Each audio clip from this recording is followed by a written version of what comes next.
आपण गेलो होतो गणपती बाप्पाच्या विसर्जनासाठी कळवण शहरात. तर कळवण शहरात नाथकोळा आणि कळवण शहरची पब्लिक गोळा होते डायरेक्ट देव मामलेदार बँड बघण्यासाठी. बँड आलेला होता, मोरया बँड पण आलेला होता. तुम्हाला दोघींची क्वालिटी दाखवतो मी. ही आहे देव मामलेदार बँडची क्वालिटी बघा.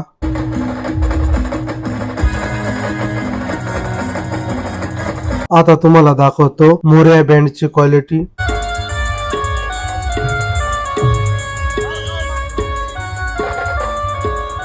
कोणता बँड एकदम भारी वाजला कमेंट मध्ये सांगा. आणि त्यात आपल्याला आपले ब्लॉगर साहेब ते पण भेटले दोघी. काही विषय नाही. नाथ कळवण गोळाच पब्लिक होती डायरेक्ट. विषयच नाही, डायरेक्ट टॉपची पब्लिक होती. नाद नाही करायचा, मोक्का राडा होणार, पोरं नाही ऐकणार. हॅशटॅग कळवणकर. नाद नाही करायचा. तुम्हाला या दोघींपैकी बँड कोणता क्वालिटी वाटला कमेंट मध्ये सांगा. आणि तुमच्या भावाला लाईक आणि फॉलो करायला विसरू नका. तुमच्या भाऊ असेच व्हिडिओ आणत राहील.